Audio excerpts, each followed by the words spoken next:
So this is the Sawtooth ukulele in green.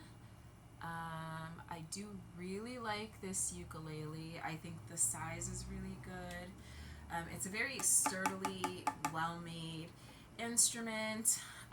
It has a pretty good sound. I would say the biggest drawback is because the strings are so soft, it actually gets out of tune very easily. So it's like pretty much every time you sit down to have like a session playing it, you have to change the tuning of it.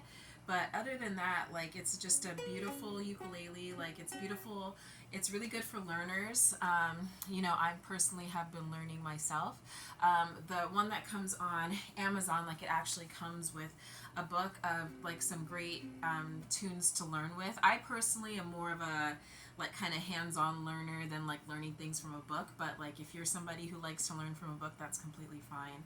I like to go from YouTube videos. But yeah, I definitely recommend this ukulele, and yeah, I think you should get it.